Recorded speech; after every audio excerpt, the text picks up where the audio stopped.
What's up, y'all? Hey, I wanted to show y'all this, man. The other day, I was out here. I made that video about the astral travel.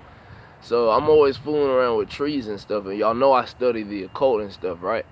And so I had ran into this one occultist. I can't remember her name, but she was talking about nature spirits and energy vortexes and different stuff. And she was talking about that when you find something like this, and the thing is you're gonna find multiples. Like I found multiple vines and parts of the tree that grew like this. And when you're finding these things, it's kind of like a caduceus, you know what I'm saying? It's kind of like the snakes, you know, going up the pole or whatever, right? And the thing is that when you find stuff like this, multiple items in one area, there's an energy vortex there. Y'all, kid you not, this thing was like attached to the tree, right? And so like I was literally swinging from this thing. It was like a little bit longer. I cut the, it's like you can see the top right there. I cut these three, I guess it's like vines or something like that.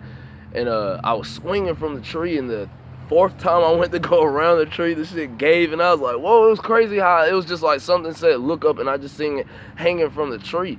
And so I got this thing, right, and I cut it up there or whatever, and I thought it was beautiful, you know what I'm saying? So I was like, oh, this is awesome. I was like, you know, this is like a little trinket or something, you know. And I said, it's cool, the energy from it, right? Man, I've been putting this thing next to my bed at night when I sleep, y'all. I had a dream about that darn tree, man. I'm telling you, the energy, man. I'm telling you, them occultists know so much shit, dog. They hide so much shit that, like, you know, that I mean, like, obviously I discovered it, so I mean, they talk about it, you know, it's not that hidden. But I mean, this isn't stuff that they're going to teach you in school. You see what I'm saying? Like, you got to join in some type of you know, like a theosophical society or some shit. That's actually where I discovered that lady at, who was talking about the energy vortexes. And man, she wasn't bullshitting either, because that shit's amazing. But yeah, I just wanted to share that with y'all real quick. And hold on, I got some other stuff. I've already showed y'all this before on the channel, but I just wanted to reiterate this or whatever. So give me a second here. Alright, so check me out.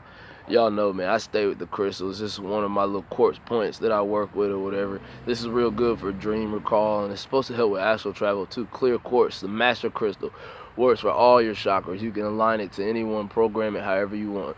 I love this crystal, and my brother gave it to me, so it has a sentimental value, right? Alright, and then this blue kyanite right here. I promise you, y'all, if you're having trouble with your energy or your chakras being, you know, off or whatever, you get a piece of this blue kyanite right here. It doesn't even have to be this big. I got another one that's small too. And see, it doesn't matter the size of it, man. It's just the power. It's the electromagnetic vibration of the crystal. It's gonna help align your chakras. I'm telling you, you work with this blue kyanite over your head, man. I'm telling you, man, your third eye, you'll get some beautiful visuals and some messages if you're open and receptive to it. You know what I'm saying? You gotta have an open mind and an open heart, you know, and get to know thyself, man. It's deep shit, man. I'm telling you, but work with this blue kyanite. Get you one of these at a metaphysical store or something near you. You can even find them online where people are selling them and stuff. I'm telling you, man, this is a good crystal to work with. But yeah, so again, like I said, I've already showed y'all this device before, but I mean, I got some new subscribers since then, and y'all may have not seen this. But this is a magnetic levitation device, right? And basically how this thing works is I took a soda cap. I just wrapped the coil around it just for the hell of it. Let me take the little, well, copper wire. I just call it a coil. It's not really a coil, but yeah. So it's a bottle cap. Then there's a magnet right there, and then this is a top to one of my old e-cigarettes, right? And so this right here is a magnet, a ring magnet from a speaker. And what I did was, at work we got these little caps that come over our soap dispensers, and I just took that to hold it, so like if I didn't have that on it, it would just stick to the side of it, right? But see, when you got something to contain it, you see what I'm saying? I stick that bad boy in there, look at that, boom. Magnetic levitation, baby. I'm telling you. So where's the gravity at now, huh? This is an anti-gravity device, really? It's magnetism, man. I'm a firm believer that, yo, it ain't no gravity, it's magnetism. Magnetism goes into paramagnetism, diamagnetism. There's so many different forms of it we weren't taught about, man. We don't know everything about magnetism. And you think I'm bullshitting? Research occultism. I promise you, these occultists know what I'm talking about. I can show you an article right now if I had like the means to do it anyway. which I'm gonna do videos about it, where occultists speak about magnetism being the present force for everything from weather to all kinds of shit that happens here on Mother Earth. So I mean, they know this shit. I might sound crazy or a science denier for saying that, but that's bullshit, man. These occultists know what I'm talking about. So I figured y'all would like that. And also, my sister NRG had asked me to go over this again too, or whatever. So I'm really doing that for her too. That's my sister. Shout out NRG, man. NRG Day Moon, man. She's wonderful, man. I'm telling you. But yo, check this out, y'all. And then this right here. All right, so I feel like that. Look, we're doing science and shit, right? It should be able to be reduplicated. You see what I'm saying? I don't know if y'all have ever tried it or not, but I can't tell you how many balls I got that I've tried to get them to tilt. How you get a ball to tilt, man?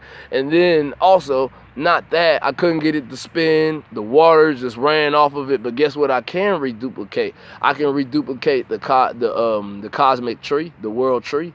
There's the lower realm right there. Then here's where we live, Midgar, and then here's Asgard. And of course the Rainbow Bridge would be connecting from here to there, and then obviously the North Pole, the center, you see what I'm saying, where Polaris sits above and all the other stars rotate around it. Just saying. But yeah, man, this is a little piece of iron that when I took one of these ring magnets and ran it across the ground in the sand, it actually pulled this up. So I mean, there's natural metals all around us. You see what I'm saying? You walk on them all the time and have no idea, you know. But I mean, these natural little metals, man, little thing, it sticks right to it, man. I'm telling you, this shit is dope. But real science is measurable, observable, and repeatable. We can measure this, we can observe this, and guess what? I can repeat this. You see what I'm saying? I can pull these bad boys off as long as the poles are correct. You see what I'm saying? And I can put it right back on. Boom. And then I can put it right back on. Boom. Magnetic levitation, baby. Magnetism. I rest my case, man. I had to do it again, y'all. But anyway, though, peace and love to all y'all out there, man. And so it is, man. I'm out.